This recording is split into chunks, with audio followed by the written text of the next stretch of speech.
Good morning everyone and welcome to my channel English Literature. Today we are going to talk about John Wycliffe's Bible. John Wycliffe's Bible has a tremendous influence effect on English literature, translation and English life also, political and religious. Wycliffe was an English theologian, Oxford master and religious reformer.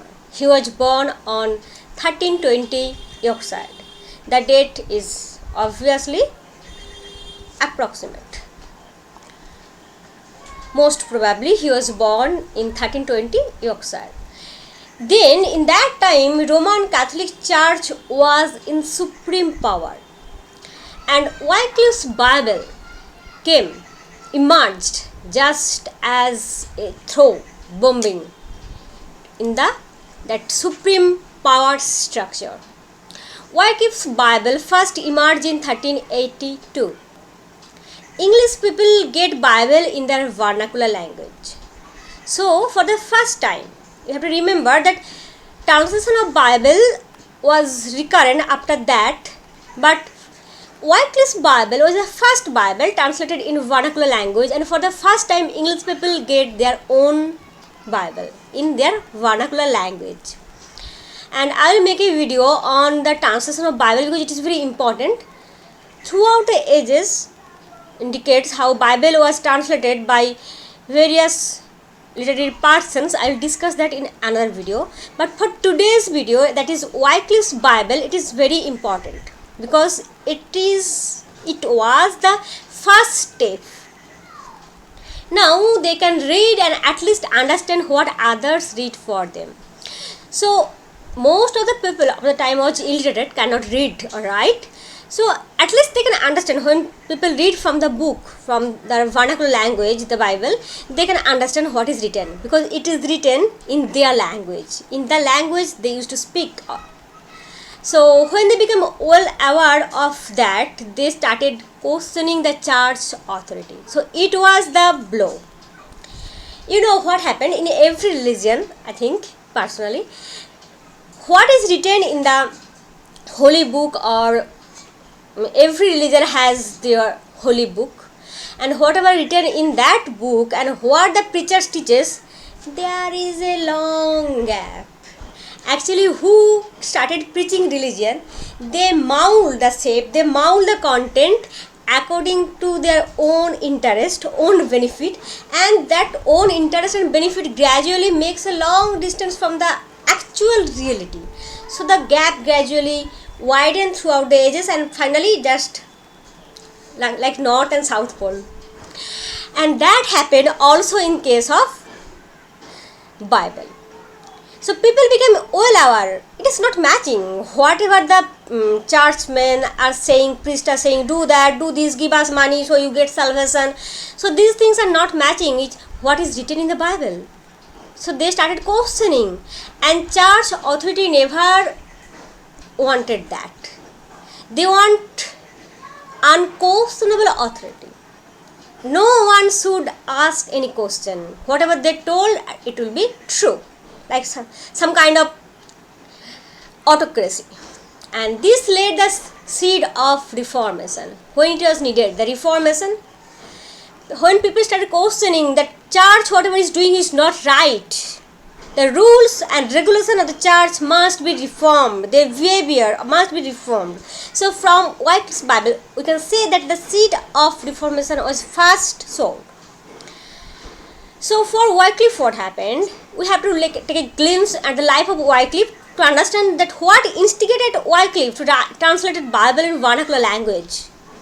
Wycliffe attended Oxford for biblical studies, and there he found the discrepancies. The discrepancies I have told you about, the North and South Pole discrepancies between the actual holy text and what the church was advocating. So there is a long gap.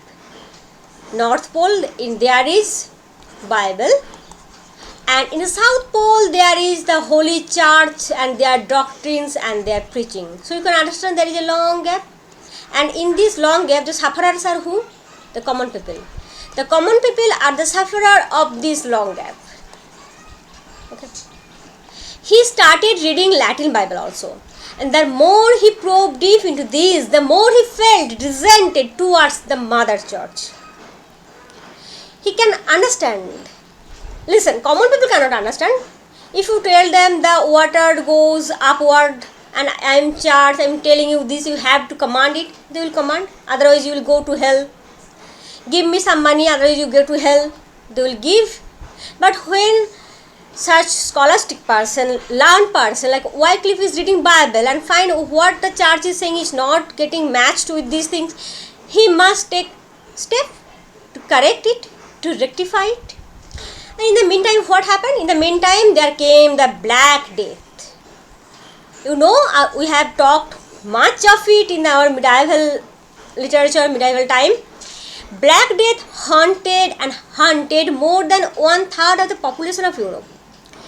What is the God is doing? People feel God is the savior. We are giving money to get salvation, to get to God, and we are suffering so much in the name of God that after death we are suffering. After death we will meet Him. He is powerful. He is almighty. He will throw us in hell if we do wrong. He will give us the position in heaven if we do the right thing. So where is God now? We are suffering. We are dying in Black Death. Bubonic plague, we are dying, and what the God is doing to it? God cannot save them. They did not get their answer from the mass delivered in Latin by the church, so they seek the answer.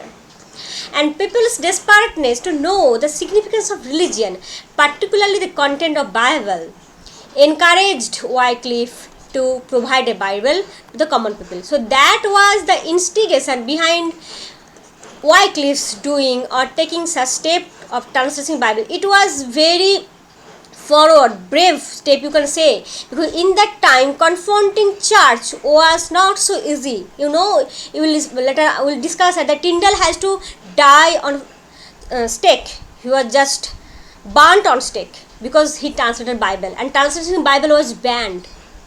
So Wycliffe take the most brave step, dangerous step you can say, against church by translating Bible into vernacular language for the first time, by making people aware of the content of Bible. It was the most courageous step on the part of Wycliffe.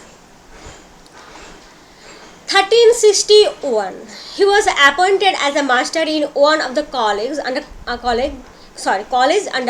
Oxford. He started his work of translation then. So in 1361 he started the work of translation from Latin Bible into English. Certainly he did not did that totally himself, because he collaborated with 3 or more assistants, but most of the work he did himself. And after 20 years, so what we find that 1361 plus 20 it means 1381 Wycliffe's Bible was completed. But it was finally given to the common people, distributed in 1382. It was hand copied, because in that time printing was not so easy and printing was not so popular, it was not so inventive.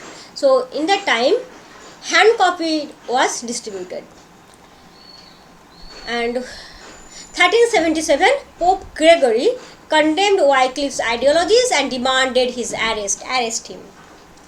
But anyway, you know, throughout his life he got too much threats, arrest him, condemn him, etc. But he was never physically harmed, because he has some power, influential political power. That's why he was not harmed, but he get threatened every now and then.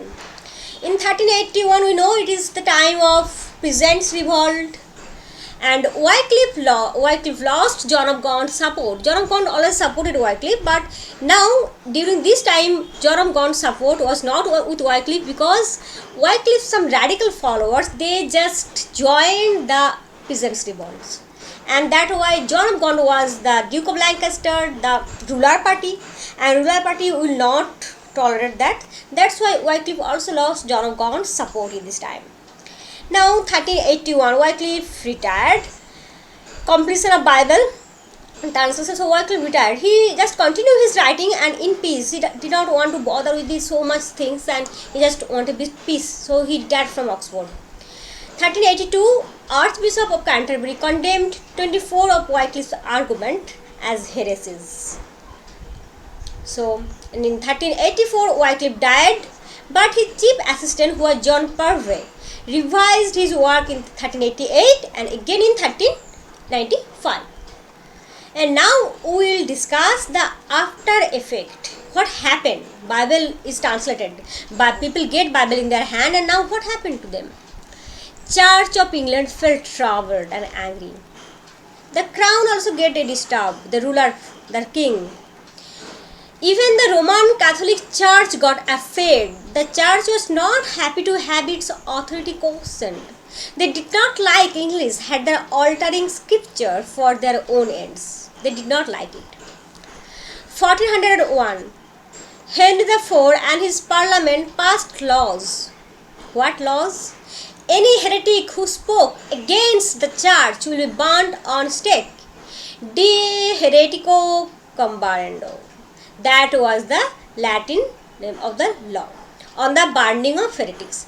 Anyone who will spoke against the church will be burned on stake. It is 1401 and already Wycliffe has died in 1384. So this law no more can catch Wycliffe. So Wycliffe is out of hand. But Wycliffe's books are there. And finally Wycliffe's skeleton is there. The bones. They must take vengeance on those things. Isn't it funny? So at 1408, in the meantime, Wycliffe's followers are called Lollards. They are also condemned every now and then, and Lollard is just a mean term used for them. 1408, Catholic Church declared Bible could not be translated into English without the Church's approval. If they did this laws before, perhaps Wycliffe could not translate it. But or even if he translated, he have to die in the die as a heretic, burn on the heretic, burn as a heretic. But as these laws are passed just after Wycliffe's Bible was published, Wycliffe is far from the grave. Now 1415, the church declared Wycliffe as a heretic. After the death of Wycliffe, after so many years, Wycliffe is declared as heretic, who already died in 1384, 31 years after. And all of his works, including the Bible, papers, copies, all to be burnt, they declared. But what happened in the meantime? It was fortunate that Wycliffe was not available. Wycliffe was not available to burn, so at least burn his books, get some solace in our heart, the churchmen say. And any Englishman who would read English Bible would forfeit land, cattle, life, goods from their heirs forever. So these were the rules taken after Wycliffe's Bible was published. People get, the crown get afraid, the church get afraid, Roman Catholic Church get afraid, everyone get afraid. So that was the power of Wycliffe's Bible. Can you imagine?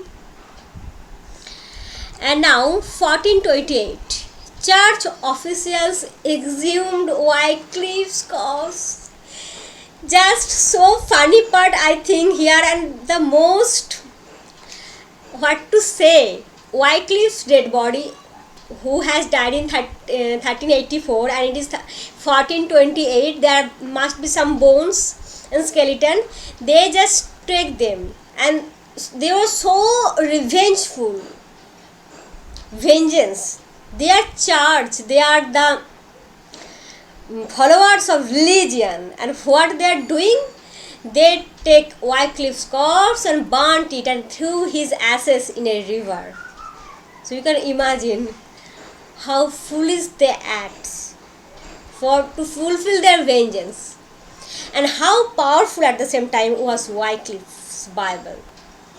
Fortunately, Wycliffe's supporters had received enough time to save much of his manuscript before they were confiscated and destroyed. So that was the lucky point. Now Lullard goof, we must take a note. It was an anti-cleric goof, and it was the precursor of Protestant Reformation. Actually, Wycliffe's translation of Bible, Wycliffe's theologies, his goof, they all just paved the way towards Protestant Reformation.